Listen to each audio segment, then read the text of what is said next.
Hello students. So it is the question from the system of particles rotatory motion about center of mass.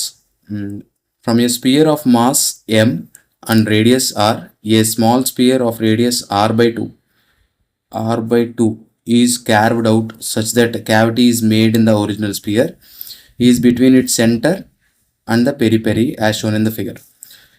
And these are the two spheres, and one is a sphere with radius r, and in that a cavity made in the original sphere. The cavity radius is r/2. So it is removed from the original sphere, and thus that sphere is placed at here, that is at a distance 3r. What is the force of attraction, that is gravitational force of attraction between these two spheres? And it is cavity made here, and it is the sphere, and here it is the sphere. What is the force of attraction between them? This is the question. To find this, we need a small assumption.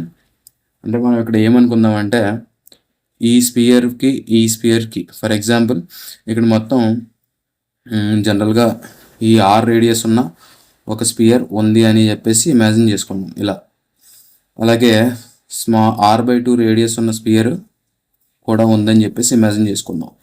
So అప్పుడు ఈ రెండింటికి మధ్యలో ఉండే force of, ఈ రెండింటికి మధ్యలో ఎంత distance ఉందంటే 3r ఉంది. సో ఈ రెండింటికి మధ్యలో ఉండే ఫోర్స్ ఆఫ్ అట్రాక్షన్ అంత F1 అని అనుకుందాం. అలాగే ఇప్పుడు ఏం చేద్దామంటే ఒక స్మాల్ స్పియర్, దాని రేడియస్ ఎంత ఉందంటే r/2 ఉంది. సో సేమ్ r/2 డిస్టెన్స్తో ఇంకోటి పక్కన పెట్టాం. ఆ రెండింటికి మధ్యలో ఉండే ఫోర్స్ ఆఫ్ అట్రాక్షన్ ఎంత అవుతుందంటే ఇక్కడ మనకి 3r ఓవరాల్గా ఇది r రేడియస్తో ఉంది. ఇందులో మనం r/2 రేడియస్తో ఉన్నదాన్ని మనం రిమూవ్ చేసాం. సో మనకి దీని రేడియస్ కూడా r/2, దీని రేడియస్ కూడా r/2.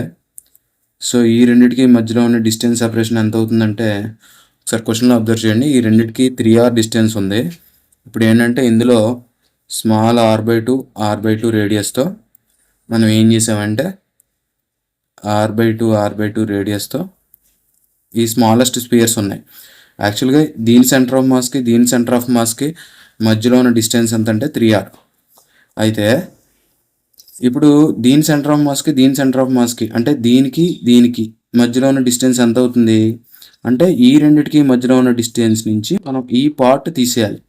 సో ఈ పార్ట్ అంటే ఏంటిది, రేడియస్ r/2. అంటే ఓవరాల్గా 3r మైనస్ r/2 తీసేస్తే ఎంత వస్తుంది, 3 × 2 6r అంటే 5r/2 వస్తుంది.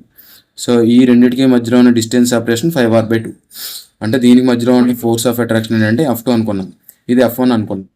ఈ F1 నుంచి F2 రిమూవ్ చేస్తే అదే resultant force of attraction.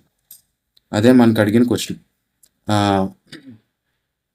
Wear is the distance and removes the gravitational force between the two spheres is one is this and another one is this.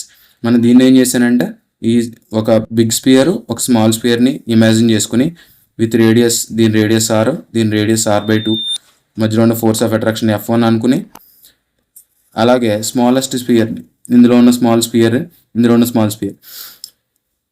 ఆ రెండింటికి మధ్యలో ఉన్న ఫోర్స్ ఆఫ్ అట్రాక్షన్ F2 అనుకున్నాం.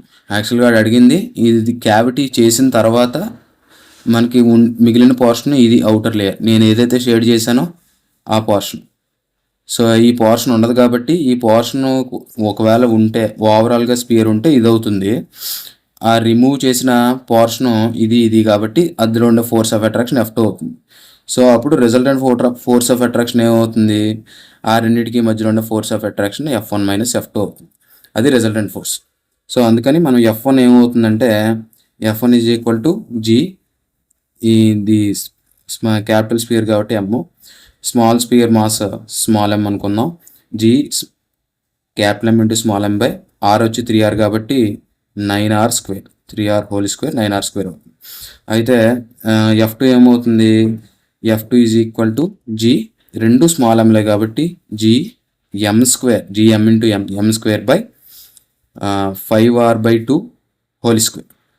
So అయితే ఇక్కడ మనం ఆ small మాస్ని find చేయడానికి ఇక్కడ ఒకసారి చిన్న పార్ట్, ఈ letter capital M is the mass of big sphere, small m is the mass of big sphere, small m is equal to mass of small sphere. మనకి answer in terms of capital Mలోనే కావాలి కాబట్టి అందుకని మనం ఈ capital Mను ఈ small mని ఇన్ టర్మ్స్ ఆఫ్ క్యాపిటల్ Mలో రాయడానికి, so from the formula mass is equal to density into volume, density is equal to mass by volume, capital M big sphere mass capital M, big sphere volume 4/3 pi r³ and remove volume of the small sphere 4/3 pi r ఎంత small స్పియర్ది r/2 whole cube. ఇది వాడు ఇచ్చింది. So ఒకసారి continuation చూడండి, ఇక్కడ దీని continuation ఇక్కడ చేస్తున్నాను.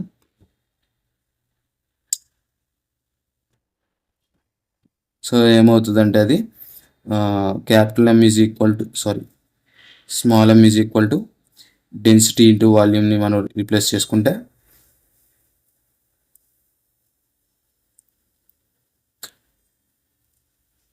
అండ్ ఇక్కడ క్యాన్సిలేషన్స్ కూడా ఉన్నాయి కొంచెం, 4/3 pi క్యాన్సిల్ అయిపోతే ఇంకా రిమైనింగ్ ఉన్న టర్మ్స్ ఇక్కడ రాస్తున్నాను.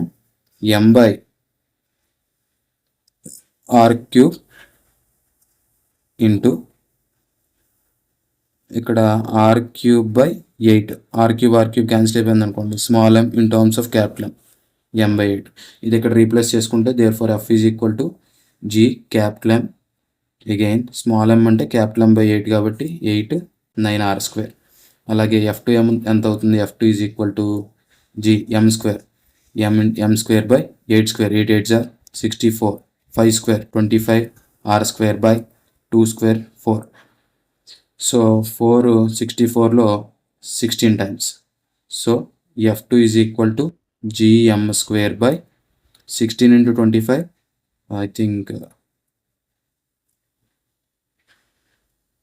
16 into 25. So 25 into 16 is equal to 400. f1 f1 find చేసాం, f2 ఫైండ్ చేసాం. ఇప్పుడు f is equal to resultant force f1 minus f2. So f1 is equal to gm²/8 9s are 72 r² minus gm²/400, that is the resultant force.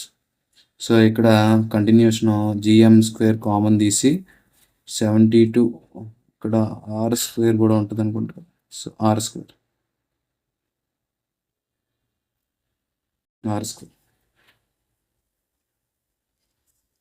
అయితే LCM 400కి 72కి LCM approximately 3600 అవుతుంది. 3600 72లో 50 times, 50 minus 400లో 3600 around 50, this is 72, 50లో 400లో 9 times. So gm²/r² ఉంటుంది, gm²/r², 50 minus 9 41/3600.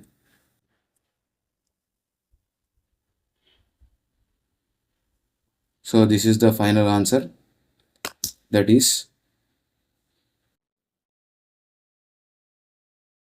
41 gm²/3600 r². This is the resultant force of attraction between these two spheres. Thank you guys.